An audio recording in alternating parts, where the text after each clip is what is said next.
Halo Sobat Donghua, pasti pada nungguin kan kelanjutan BTTH Dunia 1000 Besar? Oke lah, tanpa berlama-lama lagi, yuk langsung masuk ke alur ceritanya. Di episode sebelumnya, Pulau Guanghan akhirnya terbuka setelah 2 token dikumpulkan, menarik semua pihak ke dalam perebutan warisan sesungguhnya. Di balik keindahan pulau itu tersembunyi ancaman besar, jejak keras iblis luar wilayah, rahasia kejatuhan peri bulan, dan istana kristal ungu sebagai pusat segalanya. Di tengah kekacauan dan ambisi semua pihak, Xiaoyan memilih langkah tenang dan strategis, membiarkan para pesaing saling menguras kekuatan, sementara dia bergerak dengan tujuan lebih dalam. Pulau Guanghan bukan sekedar tujuan akhir, melainkan awal dari konflik dan kebenaran yang jauh lebih berbahaya. Pulau Guanghan sendiri dipenuhi banyak cekungan kecil dengan air jernih dan pegunungan hijau. Tampak indah namun tidak semegah yang dibayangkan. Begitu tiba, Xiaoyan langsung menyadari bahwa warisan peri bulan tidak akan mudah diperoleh. Wudu memperingatkan bahwa istana kristal ungu kemungkinan penuh bahaya. Xiuqi menanggapi dengan santai, menyebut adanya semangat tempur, harta langka milik makhluk abadi tingkat tinggi, yang justru terasa lebih menarik daripada warisan itu sendiri. Wudu tidak sepenuhnya setuju. Sementara Xiaoyan menilai istana tersebut mudah dipertahankan dan sulit ditembus, sehingga butuh waktu lama bagi kelompok lain untuk masuk. Atas arahan Yuru, mereka memilih jalur lain dan tiba di sebuah kebun obat. Aroma herbal di sana sangat kuat, bahkan terkesan beracun meski sebagian hanya jebakan alam. Xiaoyan mengingatkan semua orang untuk berhati-hati karena kebun itu menyimpan banyak bahan obat berharga. Masalah muncul ketika mereka menemukan kebun obat tertutup lapisan aura hijau pelindung yang tak bisa ditembus secara biasa. Yuru kemudian mengaktifkan runa warisan peri bulan di dahinya, membuka celah pada lapisan tersebut dan memungkinkan semua orang masuk dengan aman. Di dalam kebun obat, Xiaoyan merasakan kegelisahan api surgawi hati api yang diyakininya berasal dari arah istana kristal ungu. Yuru pun mengakui bahwa sejak tiba di Pulau Guanghan, istana itu terus menarik perhatiannya. Xiaoyan memutuskan untuk mengumpulkan bahan obat terlebih dahulu, lalu akan menemani Yuru menuju istana. Sementara itu, Yuru diam-diam mengakui dalam hati bahwa dia mulai menyadari latar belakang Xiaoyan yang misterius dan bertekad tidak akan kalah darinya jika memperoleh warisan peri bulan. Tak lama kemudian 2 murid lembah bintang api muncul. Mereka menyadari kebun obat ini bernilai tinggi dan memilih menunda ke istana, sama seperti Xiaoyan. Setelah itu Wang Xi dan Guni juga tiba dan mengakui bahwa tim Xiaoyan kini sangat kuat, sehingga mereka harus bertindak hati-hati. Namun tanpa mereka sadari, kekuatan jiwa Xiaoyan telah mengintai sejak awal, dan seluruh percakapan mereka telah dia dengar dengan jelas. Situasi di kebun obat pun berubah menjadi semakin rumit dan berbahaya. Pertarungan tersembunyi sebelum warisan utama dimulai. Kebun obat di reruntuhan peri bulan merupakan wilayah hutan yang sangat luas dan rimbun, dipenuhi tanaman obat serta pepohonan yang tumbuh liar. Lingkungan ini bukan hanya kaya akan bahan langka, tetapi juga ideal untuk bersembunyi dan menyergap lawan. Xiaoyan dan rombongannya memasuki kebun obat setelah memastikan tidak ada ancaman langsung. Tempat ini dikenal sebagai salah satu lokasi paling misterius dan berharga di reruntuhan peri bulan, karena banyak tanaman obat di dalamnya mustahil dibudidayakan di dunia luar. Berkat kondisi lingkungan yang unik, berbagai bahan obat tingkat tinggi yang hanya tercatat dalam kitab kuno tumbuh subur di sini. Leng Fuyao dengan cepat mengenali beberapa tanaman langka seperti teratai Kingxin, esensi roh darah 1000 tahun, dan cairan sumsum merah. Pengetahuannya membuat Xiaoyan terkejut, karena tanaman-tanaman itu hampir tidak pernah terlihat di luar kebun ini. Karena waktu terbatas dan tujuan masing-masing berbeda, Wudu mengusulkan agar mereka berpencar. Selain mencari bahan obat umum, mereka juga perlu menemukan ramuan khusus untuk menangani tubuh racun tingkat tinggi. Setelah berdiskusi, rombongan dibagi menjadi 3 tim agar pencarian lebih efisien, dengan kesepakatan bertindak mandiri jika terjadi keadaan darurat. Xiaoyan sendiri membentuk tim bersama Mo Yingying dan Yuru. Sebelum bergerak lebih jauh, dia sempat merasakan adanya pengamatan tersembunyi, meski tidak langsung bertindak. Di sisi lain, Wang Xi dan Guni diam-diam menguntit dari balik pepohonan. Mereka menyadari bahwa kekuatan tim Xiaoyan terlalu besar untuk dihadapi secara langsung.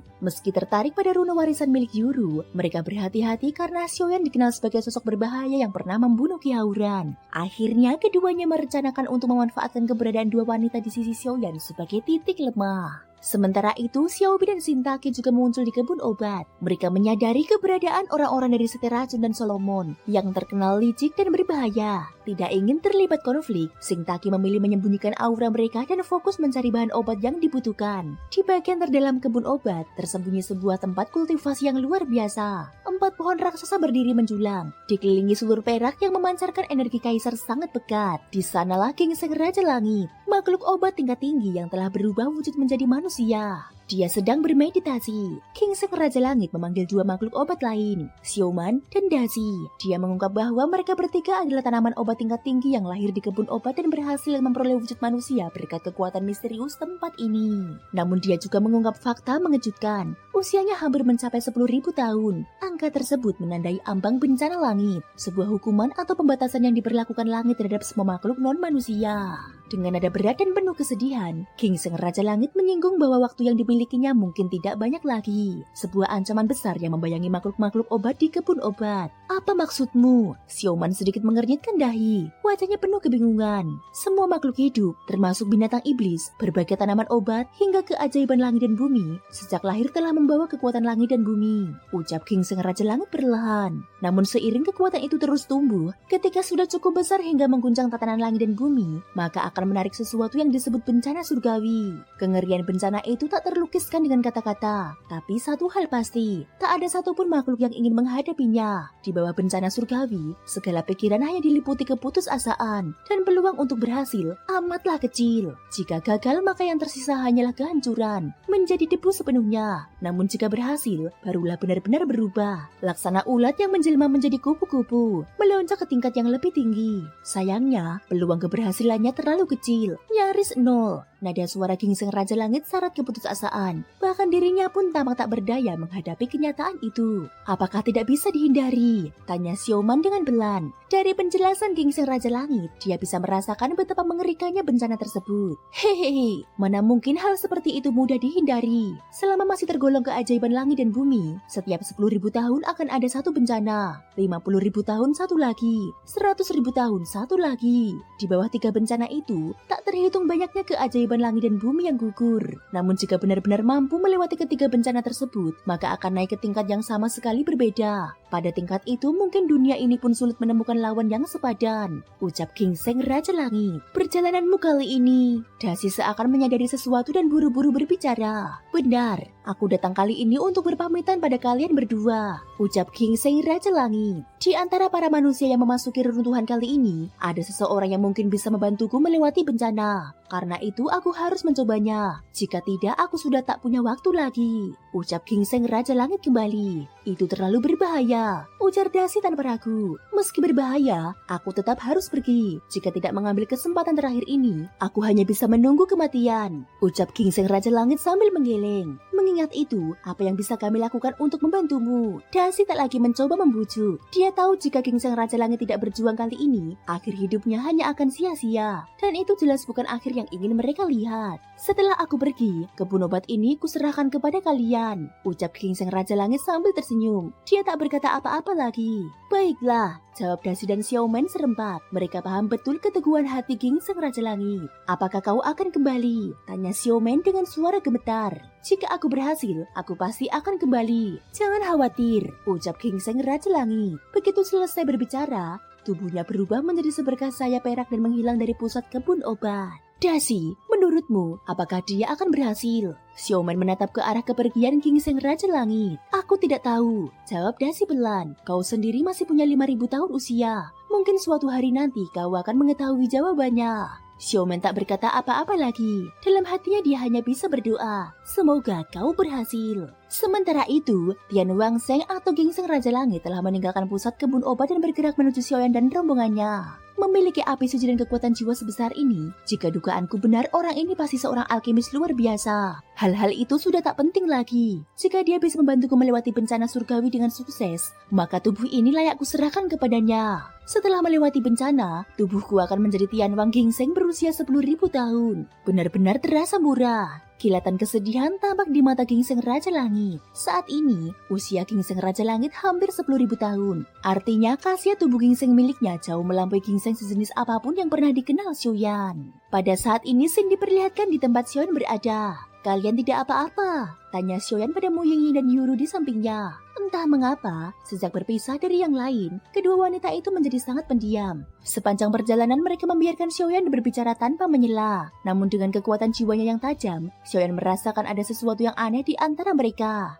Tidak apa-apa, Jawab keduanya hampir bersamaan saat melihat tatapan khawatir Xiaoyan. Kamu, mereka berbicara serempat, lalu saling memandang dengan canggung. Kami baik-baik saja, lebih baik kita mencari bahan obat yang kamu butuhkan dulu. Apalagi yang kamu cari sebenarnya? Mu Yingying biasanya acuh terhadap dunia luar, tetapi saat menghadapi Yuru, entah mengapa dia merasakan ancaman yang tak bisa dijelaskan. Tianwang Ginseng, jawab Xiaoyan. Tianwang Ginseng, itu apa? Mu Yingying tampak benar-benar tidak tahu. Apakah kau tidak tahu? Tianwang Ginseng atau Ginseng Raja Langit adalah jenis ginseng tertinggi. Bagi manusia, ini adalah obat tonik kelas atas. Konon mampu meningkatkan kekuatan secara drastis. Tanaman ini hanya tumbuh di tempat-tempat aneh. Asal-usulnya pun misterius dan sering digunakan sebagai bahan utama dalam penyempurnaan tubuh. Jelas Yuru sambil melirik Xiaoyan. Tapi kenapa kamu mencarinya? Nada suaranya tiba-tiba penuh kecurigaan. Xiaoyan terdiam sesaat, lalu langsung memanggil boneka iblis emas. Kalian pernah melihat benda ini bukan? Aku mencari ginseng Raja Langit untuk meningkatkan kekuatan boneka ini. Kalian sendiri sudah melihatnya. Dia adalah pembantu yang sangat berguna dalam pertempuran. Begitu rupanya. Yuru pun merasa lega, dia memang hanya bertanya sekilas. Setelah itu pandangan Yuru beralih ke Mu Yingying. Dia hendak mengatakan sesuatu, namun justru bertemu tatapan waspada darinya. Ada seseorang, ucap Mu Yingying belan. Nyala api biru samar muncul di sekeliling tubuhnya, lalu matanya mengarah ke sebuah pohon besar di depan mereka. Api ini, Yuru terkejut. Api biru milik Mu Yingying terasa sebanding dengan api misterius Xiaoyan. Kekuatan yang sulit ditebak. Siapa di sana? Keluar, bentak Xiaoyan. Di atas pohon besar itu, terlihat sesosok figur duduk santai. Tubuhnya diselimuti cahaya perak, seolah tertutup lapisan tipis energi. Figur itu berdiri perlahan, lalu tersenyum ke arah mereka. Aku dengar kalian sedang mencariku. Kalau begitu, izinkan aku memperkenalkan diri. Sosok yang berdiri di hadapan Xiaoyan membuat nafasnya sejenak tertahan. Makhluk itu bukan manusia biasa. Dia adalah ginseng Raja Langit, keajaiban langit dan bumi tingkat tertinggi. Bagi orang awam, wujudnya yang menyerupai manusia mungkin tampak normal. Namun bagi Xiaoyan, seorang alkemis sejati, lapisan cahaya perak yang menyelimuti tubuhnya adalah bukti mutlak. Itu adalah akar asli Tianwang Ginseng, tanda bahwa makhluk ini telah hidup selama hampir 10.000 tahun. Kesadaran itu membuat Xiaoyan langsung bertindak. Dalam sekejap dia melindungi Mu Yingying dan Yuru di belakangnya. Aura yang dipancarkan ginseng Raja Langit terlalu kuat, menekan, dalam, dan menakutkan. Tekanan itu bahkan menyerupai dosian, tingkat yang seharusnya belum bisa dicapai oleh keajaiban langit dan bumi yang belum sepenuhnya berevolusi menjadi manusia. Namun Xiaoyan tahu satu hal dengan pasti. Segala keajaiban langit dan bumi, baik itu binatang iblis, tanaman obat maupun entitas spiritual, pasti akan menghadapi bencana surgawi. Hanya mereka yang mencapai tingkat tertentu dan berhasil melewati bencana itulah yang bisa melangkah lebih jauh. Dan ginseng Raja Langit berada tepat di ambang batas itu. Dia mengakui bahwa keadaannya hampir seperti yang diperkirakan Xiaoyan. Dia telah hidup hampir 10.000 tahun, mendekati waktu datangnya bencana surgawi 10.000 tahun. Ujian paling mematikan bagi keajaiban langit dan bumi. Jika gagal, tubuh dan jiwanya akan lenyap menjadi debu. Jika berhasil, dia akan benar-benar melepaskan belenggu dunia dan menjadi manusia sejati. Namun masalahnya jelas, kekuatannya belum mencapai tingkat dosian. Memaksakan transformasi dalam kondisi seperti itu berarti mempertaruhkan segalanya pada satu kesempatan yang nyaris mustahil. Itulah alasan sebenarnya ginseng Raja Langit muncul di hadapan Xiaoyan. Dia membutuhkan seorang alkemis, bukan alkemis biasa, melainkan seseorang dengan api suci, jiwa yang kuat dan pemahaman mendalam tentang bencana. Pada saat ini terjadilah konfrontasi sunyi, bukan dengan serangan, melainkan dengan saling mengukur niat dan keberanian. Ginseng Raja Langit menawarkan segalanya sebagai taruhan. Jika Xiaoyan bersedia membantunya melewati bencana surgawi, dia akan memberikan kekuatan jiwa Dao, rahasia besar tentang kejatuhan peri bulan, dan bahkan tubuh ginseng Raja Langit itu sendiri. Bahan obat tingkat 10.000 tahun yang nilainya tak terukur. Resikonya luar biasa. Bencana surgawi bukanlah bencana guntur pil biasa. Kekuatannya 10 kali lipat lebih dahsyat, dan prosesnya menempa tubuh serta jiwa secara menyeluruh. Sedikit kesalahan berarti kehancuran total. Namun Xiaoyan bukan orang yang takut pada tantangan. Setelah menimbang segalanya, dia mengajukan satu syarat. Dia membutuhkan tubuh ginseng Raja Langit. Ginseng Raja Langit menyetujuinya tanpa ragu. Jika dia berhasil, tubuh aslinya akan terpisah darinya, menjadi bahan obat tingkat tertinggi. Jika gagal, semuanya akan berakhir. Kesepakatan pun tercapai. Api semangat menyala di mata Xiaoyan. Sementara di balik ketenangan ginseng Raja Langit, tersimpan tekad untuk menantang takdir. Sebuah kerjasama berbahaya resmi dimulai antara manusia dan keajaiban langit dan bumi dengan bencana surgawi sebagai taruhannya. Membantu gingseng Raja Langit jelas bukan keputusan yang merugikan bagi Xiaoyan. Di balik satu tindakan itu, tersembunyi begitu banyak keuntungan besar.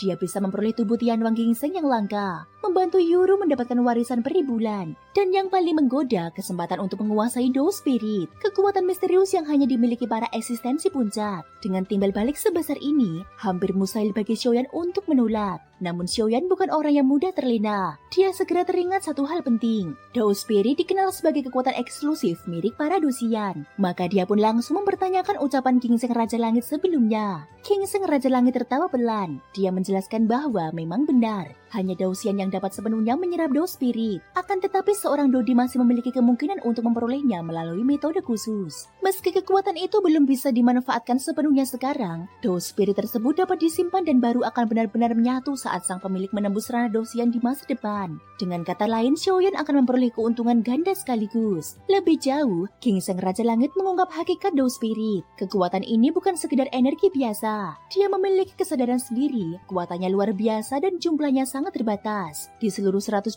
dunia besar, keberadaan Dou Spirit bisa dihitung dengan jari. Justru karena kelangkaan dan kesadarannya inilah, Dou Spirit dianggap sebagai pendamping alami para Dosian. Bahkan gingseng Raja Langit sendiri tidak mengetahui secara rinci fungsi akhir Dou Spirit. Namun satu hal pasti, perbedaan mutlak antara Dodi dan Dosian tidak hanya terletak pada penguasaan hidup dan mati, tetapi juga pada domain dan Dou Spirit. Dua elemen inilah yang membuat Dosian berdiri di puncak sejati. Karena Xiaoyan masih berada di ranah Dodi, solusi yang ditawarkan gingseng Raja Langit adalah penyegelan. Dou Spirit akan disegel langsung ke dalam tubuh Xiaoyan, menunggu waktu yang tepat untuk terbangun sepenuhnya. Begitu Xiaoyan mencapai tingkat Dosian kelak, dia tidak perlu lagi bersusah payah mencari Dou Spirit. Kekuatan itu sudah lebih dahulu menjadi miliknya. Meski metode ini terdengar berani dan penuh resiko, Xiaoyan menyadari satu hal penting. Selama Dou Spirit tersebut tidak jatuh ke tangan musuh, semuanya masih berada dalam kendali. Maka dia pun memilih menerima rencana itu tanpa banyak bertanya. Pembicaraan lalu beralih pada topik yang paling mengusik Yuru, peri bulan. Gingseng Raja Langit akhirnya mengungkap kebenaran besar. Peri bulan sebenarnya bukan berasal dari benua Xuanling,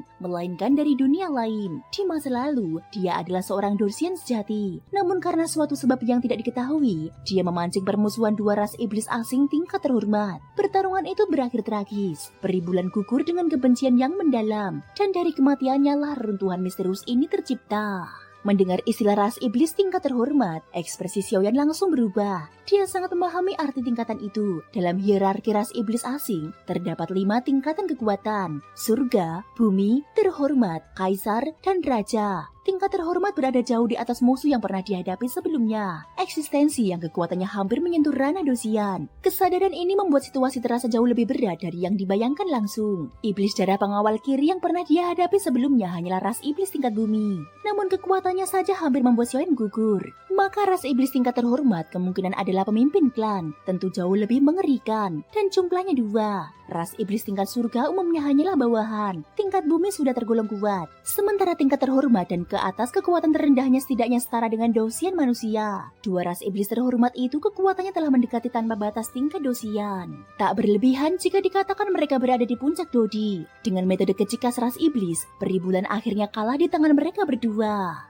Benar-benar 2 ras iblis terhormat. Xiaoyan masih sulit mempercayainya. Benar, memang mereka berdua. Aku tidak tahu seberapa mengerikan kekuatan mereka. Tapi jika 2 ras iblis terhormat itu mampu membunuh peri bulan, maka kekuatan mereka... Ucap gingseng Raja Langit berhenti sejenak. Pasti sangat kuat. Lanjut Xiaoyan. Kini Xiaoyan akhirnya memahami mengapa dulu iblis paus membutuhkan bantuannya. Semuanya karena keberadaan 2 ras iblis terhormat itu. Dan aku bisa merasakan bahwa aura kedua ras iblis terhormat itu masih berada di Istana Kristal Ungu. Ujar gingseng Raja Langit lagi. Masih di Istana Kristal Ungu, wajah Xiaoyan langsung mengeras. Jika benar 2 ras iblis terhormat itu masih berada di dalam, maka warisan dan Dou Spirit jelas hanya umpan. Dalam kondisi seperti ini, mereka mungkin hanya bisa mundur.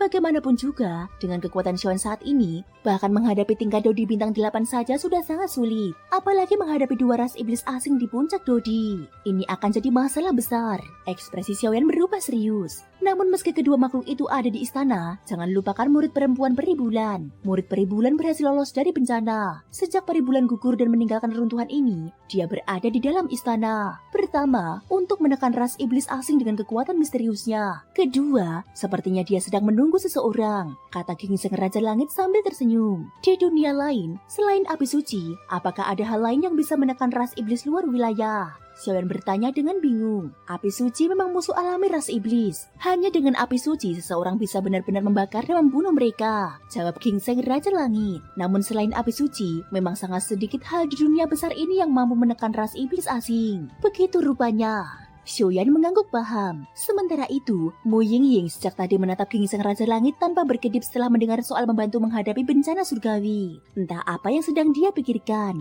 Baiklah, selanjutnya bantu aku melewati bencana surgawi terlebih dahulu. Jika berhasil, aku akan ikut bersamamu. Seorang petarung puncak Dodi, kau sebagai alkemis tentu tidak akan menolak. Dan dengan keberadaanku, urusan selanjutnya akan jauh lebih mudah bagimu, ucap Gingseng Raja Langit sambil tertawa. Kalau begitu, mari kita mulai. Xiaoyan langsung tersenyum dan tak lagi ragu. Keduanya pun bersiap menghadapi bencana surgawi secara langsung. Thank you guys sudah mendengarkan ceritaku di episode kali ini sampai akhir. Ikutin terus kelanjutan episode berikutnya ya. Terima kasih buat kalian semua yang udah subscribe, like, dan komennya. Semoga hari kalian menyenangkan. Sampai jumpa dan bye-bye.